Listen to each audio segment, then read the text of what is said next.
Hello friends, सफलता series में आप सभी का स्वागत करता हूं। इसके अंतर्गत पढ़ रहे हैं दोस्तों previous year paper solution DElEd तृतीय सेमेस्टर का विज्ञान विषय स्टार्ट कर रहे हैं दोस्तों। इसके अंतर्गत हम लोग देखेंगे 2019 का प्रीवियस ईयर पेपर सोल्यूशन और समय 1 घंटे का दिया जाता है। पूर्णांक 25 अंकों का होता है। आइए पहला प्रश्न लेते हैं, बताते भी चलिएगा कितने क्वेश्चन सही हो रहे हैं। पहला प्रश्न है, हरित लवक पाया जाता है। विकल्प है जंतु कोशिका में, विकल्प है कवक में, विकल्प सा है विषाणु में, विकल्प ड है वनस्पति कोशिका में। राइट आंसर द सही हो जाएगा वनस्पति कोशिका में। प्रश्न संख्या 2 है, टेलीफोन का आविष्कार किया था। विकल्प है ग्राहम बेल, विकल्प है न्यूटन, विकल्प सा है आर्किमिडीज, विकल्प द है सैमुअल मोर्स। राइट आंसर आ सही हो जाएगा ग्राहम बेल। ठीक है, टेलीविजन का आविष्कार ग्राहम बेल ने किया था। प्रश्न संख्या 3 है, कार्बन का क्रिस्टलीय रूप है। इसमें विकल्प दिए गए हैं काजल, विकल्प है चारकोल, विकल्प सा है कोयला, विकल्प द है हीरा। राइट आंसर द सही हो जाएगा हीरे। और हीरे का उपयोग दोस्तों कांच को काटने में भी किया जाता है। आइए प्रश्न संख्या 4 है, द्रव के गैस में बदलने की क्रिया को कहते हैं। ठीक है, जो द्रव है उसको गैस में जो बदला जाता है उसको क्या कहते हैं। तो विकल्प है गलनांक, विकल्प है हिमांक, विकल्प सा है वाष्पीकरण, विकल्प है संघनन। तो यहाँ पर राइट आंसर सा सही हो जाएगा दोस्तों वाष्पीकरण। ठीक है, वाष्पीकरण में क्या होता है, किसी भी द्रव चीज को जब गर्म करेंगे तो वो भाप बन करके ऊपर उड़ जाता है, उसी को जो है वाष्पीकरण कहते हैं। ठीक है, आगे देखेंगे प्रश्न संख्या 5, चना मटर की जड़ों की गांठों में पाए जाने वाली जीवाणु हैं। विकल्प है राइजोबियम, विकल्प है क्लास्ट्रीडियम, विकल्प स दिए गए हैं एजो बैक्टर और विकल्प है लैक्टोबैसिलस। राइट आंसर आ सही हो जाएगा राइजोबियम। ठीक है दोस्तों, अभी तक जुड़े हुए हैं, अच्छा लग रहा है तो वीडियो को भी जो है शेयर करते चलिएगा। पहली बार आए सब्सक्राइब कर लीजिएगा। आइए अतिलघुत्री प्रश्न पर हम चलते हैं। प्रश्न संख्या 6 है, वायुमंडल में कार्बन डाइऑक्साइड की मात्रा बढ़ने पर क्या होता है। तो यहाँ पर उत्तर हो जाएगा वायुमंडल अर्थात CO2 की मात्रा बढ़ने से ग्रीन हाउस प्रभावित होता है। ठीक है, जिससे वैश्विक तापमान में वृद्धि होती है, ग्लोबल वार्मिंग होती है और जलवायु परिवर्तन की समस्या बढ़ जाती है। ठीक है, आगे देखेंगे प्रश्न संख्या 7, जड़ किसे कहते हैं। पौधों में पाए जाने वाली जड़ें कितने प्रकार की होती हैं। तो यहाँ पर उत्तर हो जाएगा दोस्तों, पौधे का वह भाग जो भूमि के भीतर रहता है और जल खनिज आदि का अवशोषण करता है उसे जड़ कहते हैं। जड़ें 2 प्रकार की होती हैं, एक प्रधान जड़ तंत्र होता है जिसको हम टैप रूट सिस्टम कहते हैं और रेशेदार होता है रेशेदार जड़ तंत्र जिसको हम फाइब्रस रूट सिस्टम कहते हैं। ठीक, 2 पार्ट में डिवाइड होता है दोस्तों। और एक मान लीजिए जो जड़ नीचे आया है उसको कहेंगे प्रधान जड़ तंत्र जिसको हम टैप रूट बोलते हैं। ठीक है, और दूसरा होता है एक जैसे किसी धान हो गया, गेहूं हो गया। ठीक है, तो उसमें देखेंगे तो रेसे रेसे जो है पाए जाते हैं। ठीक है, आगे देखेंगे प्रश्न संख्या 8, कैंची किस प्रकार का उत्तोलक है। तो उत्तर हो जाएगा कैंची प्रथम श्रेणी का उत्तोलक है जिसमें अवलंब बीच में होता है और भार जो है भार तथा जो प्रयत्न दोनों जो है विपरीत सिरों पर होते हैं। ठीक है, आइए देख लेते हैं दोस्तों, उत्तोलक जो है बहुत ही इम्पोर्टेंट है। ठीक है, प्रथम श्रेणी का जो उत्तोलक होता है दोस्तों उसके अंतर्गत आ जाएगा कैंची आ जाएगी दोस्तों। कैंची के स्थान पर प्लियास भी ले सकते हैं। ठीक है, कैंची प्लियास तराजू भी आ जाएगा, क्योंकि यहाँ पर देखिएगा तो बीच में जो है यहाँ पर कुछ न कुछ है जो टिका हुआ है और बीच पर ज्यादा जोर लगेगा दोनों की तरफ से रखने पर। ठीक है, तो ये प्रथम श्रेणी में आएगा। नेल कटर भी देखिए बीच में दबाव पड़ता है तो जो है एक तरफ आरी जो है पिन लगा होता है एक तरफ काटने के लिए। ठीक है, प्रथम श्रेणी में आ जाते हैं। द्वितीय श्रेणी में देखिए, ठीक, द्वितीय श्रेणी के अंतर्गत सरौता आ जाएगा। इसमें जो है किसी वस्तु को बीच में रखा जाता है, उस पर दाब पड़ती है। ठीक है, सरौता आगे और भी जो आम काटने के लिए होता है। ठीक है, जो नींबू निचोड़ने की मशीन होती है और ट्राली होती है जो पहिए जिसमें हम कूड़ा कचरा लोग ढोते हैं। ठीक है, वहां पर ये हो जाएगा द्वितीय श्रेणी का उत्तोलक। तृतीय श्रेणी के उत्तोलक में दोस्तों क्या आ जाएगा, यहाँ पर आ जाएगा चिमटा। ठीक है, और जो हल जोता है जोता जाता है, ठीक है, वो भी आ जाएगा। और इसमें जो है दोस्तों और भी जो चीजें एक तरफ बंद हो और दूसरी तरफ से पकड़ने का काम आए वो जो है तृतीय श्रेणी में चला जाएगा। ठीक है, चलिए यहाँ पर देख लीजिएगा, यहाँ पर फोर्स जो दिए गए हैं कहाँ पर लग रहा है उसके हिसाब से आप लिख सकते हैं। ठीक है, आगे बढ़ेंगे दोस्तों। अगला प्रश्न, प्रश्न संख्या 9 है, पॉलीथीन बहुलक के दो उपयोग लिखिए। तो उत्तर हो जाएगा पहला थैले और पैकेजिंग सामग्री बनाने में, और दूसरा हो जाएगा विद्युत इंसुलेशन हेतु तारों के आवरण में, अर्थात जो विद्युत का तार होता है दोस्तों ऊपर प्लास्टिक लगा होता है। ठीक है, तो वहां पर हो जाएगा। और कोई एक जो है कोई भी चीज है, वस्तु दी गई है, चाहे सब्जी हो चाहे जो भी दी हो, ठीक है, तो उसमें जो है पॉलीथीन का प्रयोग किया जाता है उसको पैकेज करने के लिए, दूर दूर भेजने के लिए। ठीक है, प्रश्न संख्या 10 दिए गए हैं, दूर दृष्टि दूर दूर करने के लिए चश्मे में कौन सा लेंस का प्रयोग करते हैं। तो यहाँ पर दूर दृष्टि दोष है, तो दूर की चीजें तो स्पष्ट दिखाई देंगी लेकिन नजदीक की चीजें स्पष्ट नहीं दिखाई देगी। तो दूर दृष्टि दूर दूर करने के लिए उत्तर लेंस अर्थात कॉन्वेक्स लेंस का उपयोग किया जाता है। ठीक है, आगे यहाँ पर कॉन्वेक्स लेंस देख सकते हैं दोस्तों। ठीक है, उत्तर लेंस में क्या होता है कि बीच में मोटा होता है और अवतल लेंस में जो है बीच में पतला होता है, आरी आरी मोटा होता है। ठीक है, आइए प्रश्न संख्या 11 है, कौन सा जंतु मरुस्थलीय वातावरण के लिए अधिक उपयुक्त होता है और क्यों होता है।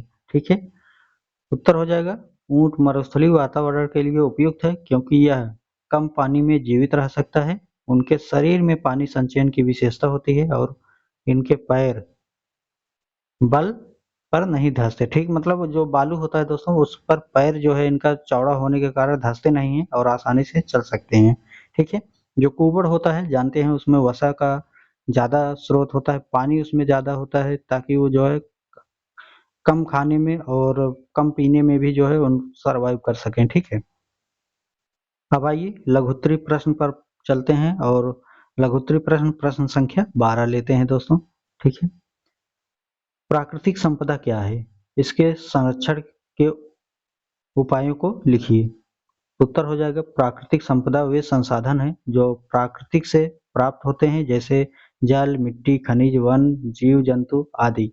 इसके संरक्षण के उपायों में वृक्षारोपण करना, जल संचरण करना, ऊर्जा के नवीकरणीय स्रोतों का उपयोग बढ़ाना, खनिजों का विवेकपूर्ण दोहन, प्लास्टिक का कम उपयोग और प्रदूषण को नियंत्रित करना शामिल है। इससे भविष्य की पीढ़ियों के लिए संसाधनों को सुरक्षित रखा जा सकता है।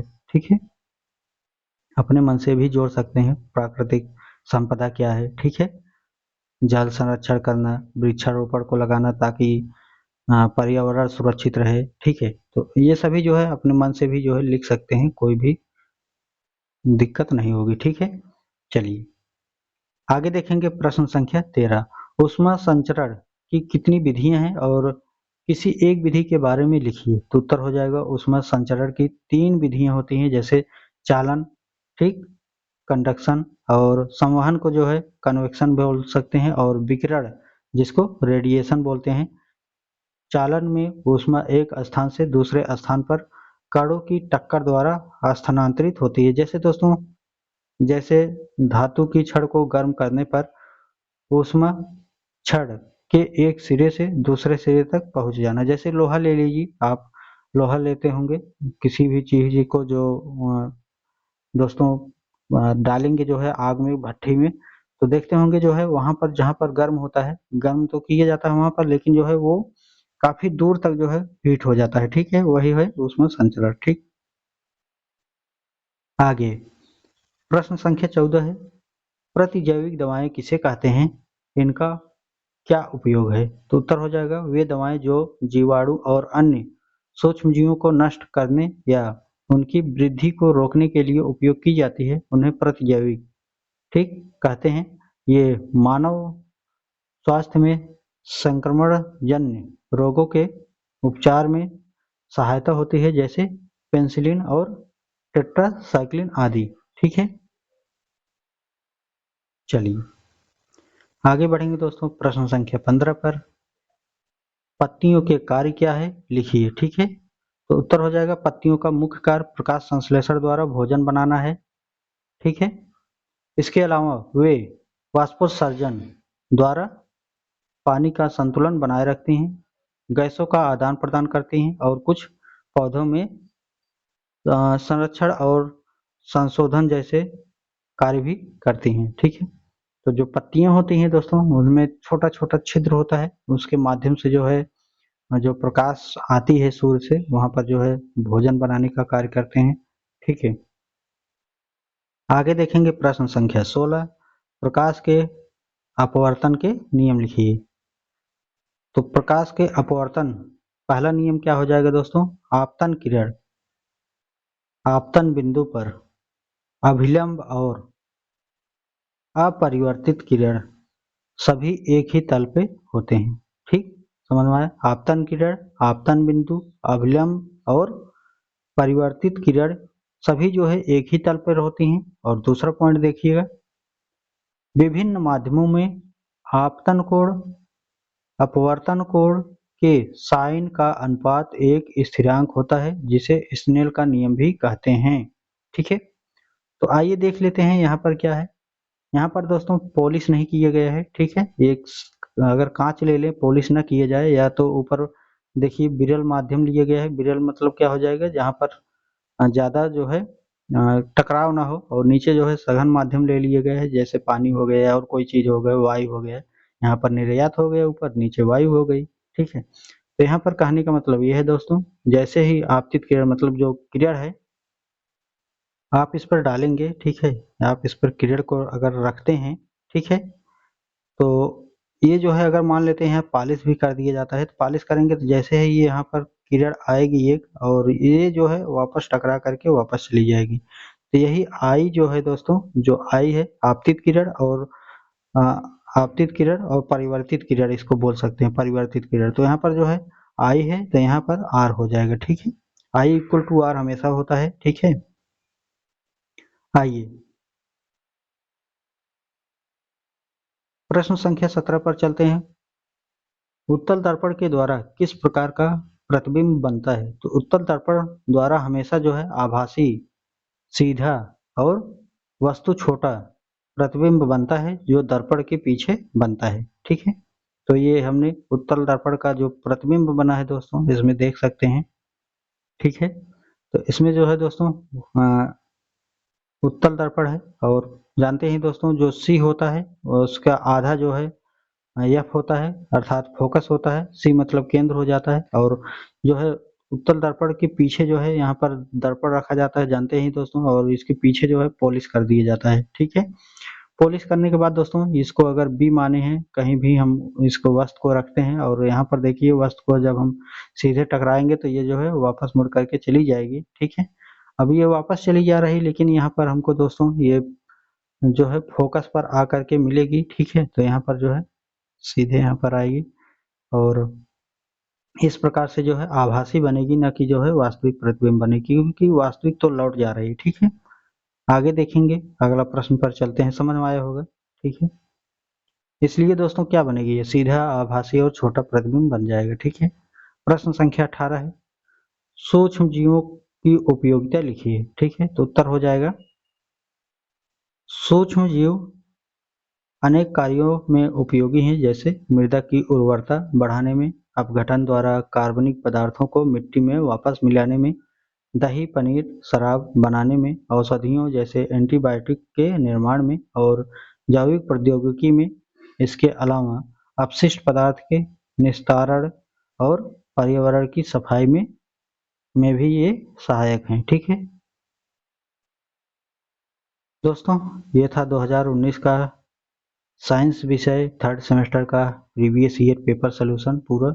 वीडियो कैसा लगा हमको कमेंट में बताइएगा दोस्तों, और दोस्तों को भी ये शेयर कर दीजिएगा वीडियो, उनको भी बेनिफिट हो जाए। और टेलीग्राम पर दोस्तों पीडीएफ जो भी हम प्रोवाइड करते हैं वो टेलीग्राम पर ही करते हैं, तो टेलीग्राम पर दोस्तों पीडीएफ पाने के लिए जो है टेलीग्राम ज्वाइन कर सकते हैं। मिलते हैं दोस्तों नेक्स्ट वीडियो में, तब तक के लिए बहुत बहुत धन्यवाद। और आप सभी का दोस्तों इतना प्यार और सपोर्ट मिला, इस वजह से जो है आज हमने पूरा जो है 1000 सब्सक्राइबर कंप्लीट कर लिए हैं। तो आप सभी का जो है एक बार सभी भाई का बहन को जो भी सपोर्ट किए हुए हैं और जो भी मेरे चैनल पर जुड़े हुए हैं और उन सभी का जो है सपोर्ट रहा, उन्होंने बहुत ही अच्छे से जो है शेयर किए वीडियो को, सब्सक्राइब किया है, तो जो है आज हम यहाँ तक पहुँच चुके हैं। तो आप सभी का जो है बहुत बहुत धन्यवाद दोस्तों। मिलते हैं नेक्स्ट वीडियो में।